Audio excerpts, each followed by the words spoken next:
मध्य प्रदेश के 28 सीटों पर कल होने वाली वोटिंग के लिए मतदान दलों को सामग्री के साथ रवाना किया गया है। ग्वालियर जिले के 3 विधानसभा क्षेत्रों में मतदान के लिए एमएलबी कॉलेज से मतदान दलों की रवानगी हुई है। कोरोना को देखते हुए इस बार मतदान दलों को मास्क, सैनिटाइजर और थर्मल स्क्रीनिंग मशीन दी गई है। इंदौर की सांवेर सीट पर वोटिंग के लिए नेहरू स्टेडियम से मतदान दलों को रवाना किया गया और इधर सागर जिले की सुर्खी सीट पर उपचुनाव के लिए भी मतदान दलों को ईवीएम और उपचुनाव सामग्री के साथ रवाना किया गया है। मंदसौर जिले के सुवासरा विधानसभा सीट के लिए राजीव गांधी पीजी कॉलेज से पोलिंग पार्टियों की रवानगी हुई है। यहां 388 मतदान केंद्रों पर वोट डाले जाएंगे। आगर मालवा में उपचुनाव के लिए पॉलिटेक्निक कॉलेज से मतदान कर्मियों की सामग्री का वितरण किया गया। सुबह से ही यहां मतदान दलों को सामग्री वितरण की गई। उन्हें अपने अपने मतदान केंद्रों के लिए रवाना किया गया है।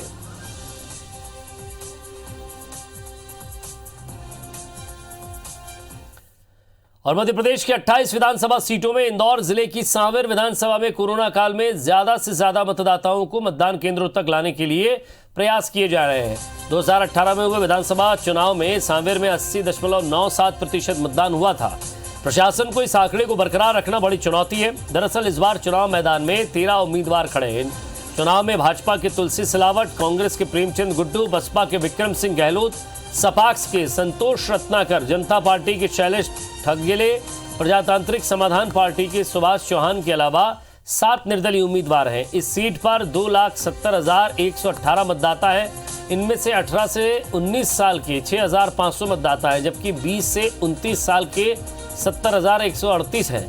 और इस बार कोरोना को देखते हुए मतदाताओं की सुरक्षा के लिए मतदान केंद्रों पर विशेष प्रबंधन किए गए हैं। स्वीप अभियान के तहत जागरूकता अभियान भी चलाया गया है। घर घर जाकर मतदान की अलग जगाई जा रही है। कलेक्टर ने सभी मतदाताओं से अपील की है कि वो 3 नवंबर को निर्भीक होकर स्वतंत्र और निष्पक्ष रूप से मतदान करें।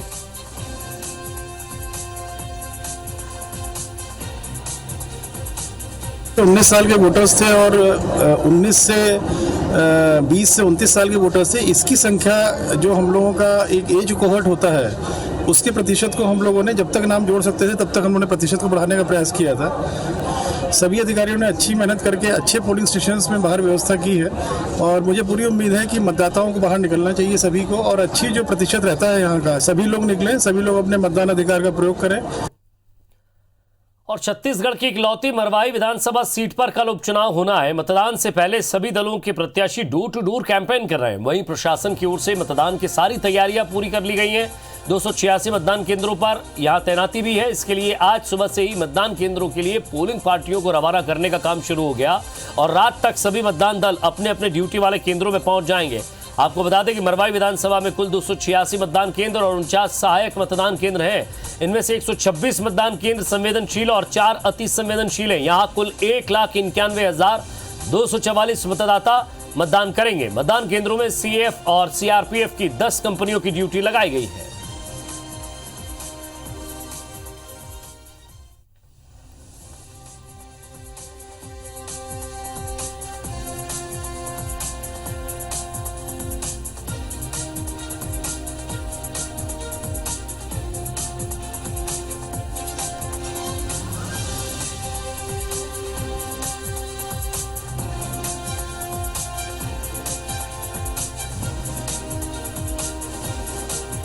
तो उपचुनाव के लिए मतदान दल रवाना हो चुका है। उपचुनाव के लिए कल वोट डाले जाएंगे मरवाही सीट पर और केंद्रों पर सीएएफ और सीआरपीएफ की 10 कंपनियों की ड्यूटी लगाई गई है।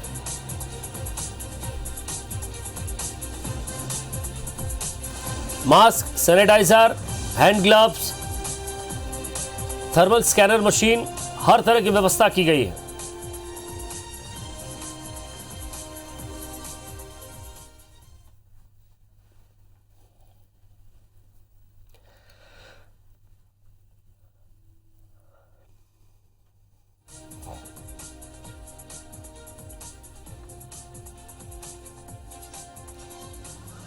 तो तैयारियां पूरी हैं। मतदान दल भी रवाना हो चुका है। कई जगह मतदान दल जो है पहुंच भी चुका है।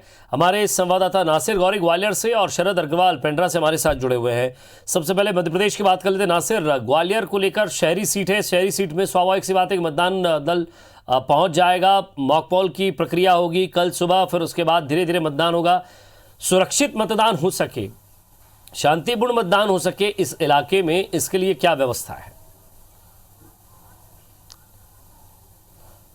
देखिए, ग्वालियर चंबल संभाग की 16 विधानसभा सीटों पर चुनाव है और मध्य प्रदेश की 28 सीटों पर चुनाव है। ऐसे में निर्वाचन आयोग ने पूरी तरह से तैयारी कर ली है और जैसा कि मतदान दल है, सुबह 5 बजे से उनको रवाना करने का काम कर दिया गया था और लगभग सभी जितने भी दल थे, चाहे ग्वालियर चंबल संभाग के अलग अलग जितने भी पोलिंग बूथ स्टेशन बनाए गए थे, वहां पर पहुंच गए हैं। लेकिन सबसे बड़ी चुनौती उनके सामने ये है कि कोरोना के दौर में उनको निष्पक्ष चुनाव कराना है, सोशल डिस्टेंसिंग के साथ चुनाव कराना है, ये उनके लिए सबसे बड़ी चुनौती है। लेकिन आज जिस तरह से सामग्री का वितरण हुआ, ईवीएम मशीन के साथ में एक बड़ी थैली में उनको सैनिटाइजर दिया गया, मास्क दिया गया, थर्मल स्क्रीनिंग दी गई, साथ ही पीपीई किट भी दी गई। इस बात को कहा गया है कि अगर किसी भी व्यक्ति का या मतदान जो करने व्यक्ति आता है, थर्मल स्क्रीनिंग की जाए।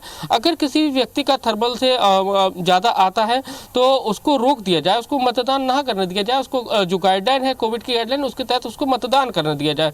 तो पूरी तरह से तैयारी कर ली गई है। जैसा कि मैं जिस पोलिंग बूथ पर हूँ, तो आप समझ सकते हैं ये सोशल डिस्टेंसिंग के लिए ये मार्ग बनाए गए हैं। इस तरह से जो लोग हैं जो मतदान करने आएंगे वो इस तरह से प्रवेश करेंगे और यहाँ पर ये पुलिसकर्मी बैठे रहेंगे। फिर जो यहाँ के जो पोलिंग बूथ स्टेशन के जो इंचार्ज रहेंगे वो वहाँ पर उनकी थर्मल स्क्रीन करेंगे, उसके बाद उनको प्रवेश मिलेगा और हैंड ग्लव्स के बाद सैनिटाइजर करने के बाद वो मतदान करेंगे।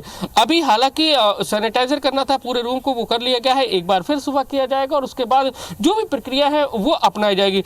लेकिन विजय, देखा जाए तो मध्य प्रदेश में ये उपचुनाव बेहद खास है, क्योंकि अमूमन देखने में यह आता था कि कोई भी अगर विधायक होता था, उसका निधन हो जाता था, तब ये चुनाव होते थे।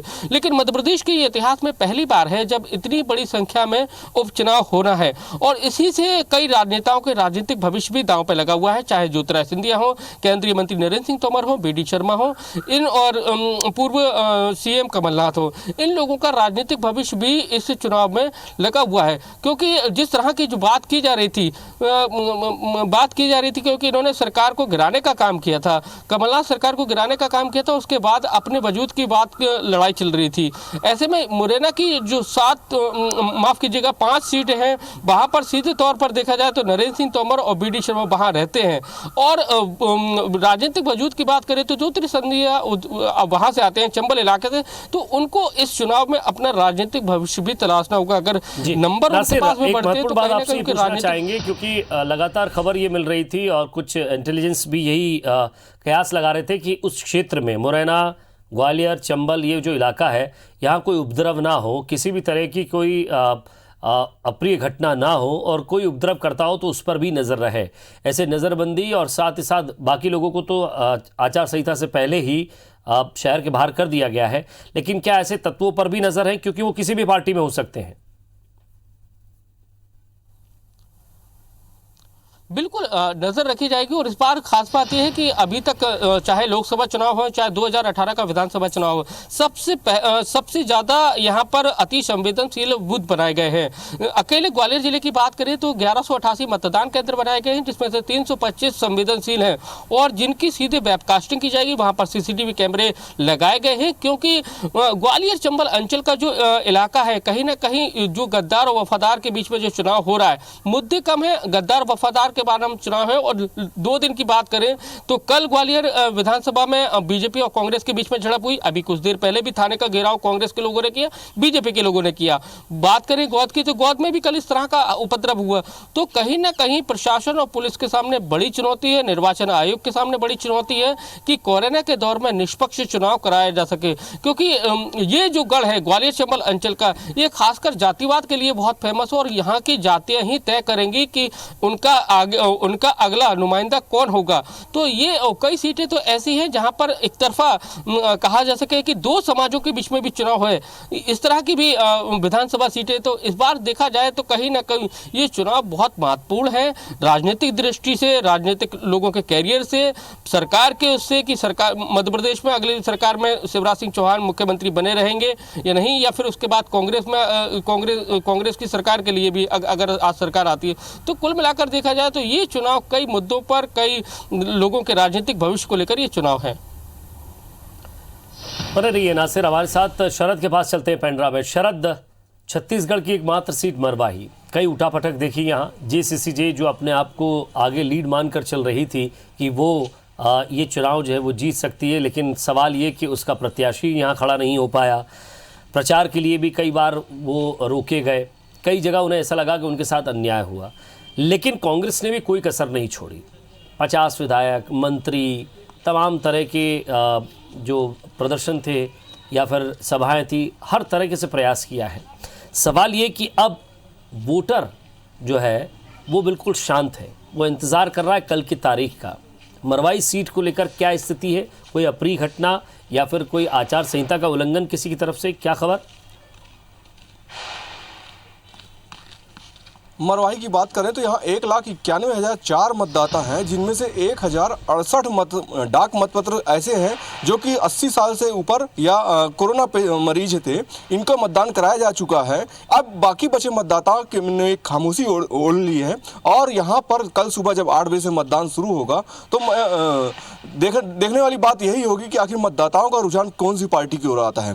मरवाही की बात करें तो यहाँ पर पुरुष से ज़्यादा महिला मतदाताओं की संख्या है, जबकि पार्टियों की यदि बात करूं मैं तो भाजपा के प्रत्याशी डॉक्टर गंभीर सिंह हैं, उनकी ये जन्मभूमि है, जबकि कांग्रेस के जो प्रत्याशी हैं डॉक्टर के ध्रुव, उनके लिए ये कर्मभूमि है, क्योंकि वो इस जिले के बाहर दूसरे जिले के रहने वाले हैं। तो जन्मभूमि और कर्मभूमि को लेकर भी एक माहौल बनाया जा रहा है। भाजपा के पक्ष में यदि जनता कांग्रेस छत्तीसगढ़ खड़ी है तो कांग्रेस लगातार जनता कांग्रेस छत्तीसगढ़ के कार्यकर्ताओं को, नेताओं को तोड़कर अपने साथ अपना समर्थन प्राप्त कर रही है।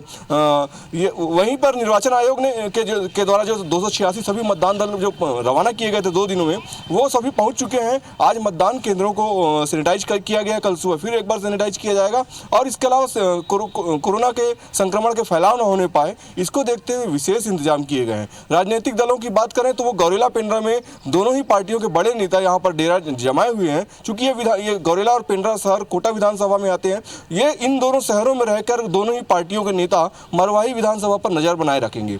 जी नासिर, इन 16 सीटों पर सबसे विशेष बात यह है कि लगातार यहाँ उपद्रव की स्थिति प्रशासन ने देखी थी। कितना फोर्स यहाँ, अगर फोर्स की हम बात करें, पुलिस प्रशासन की बात करें, तो बाहरी फोर्स मंगाया गया है, क्या सूचना मिल रही है आपको? देखिए, पैरामिलिट्री फोर्सेस है 16 विधानसभा सीटों पर वो लगाया गया है।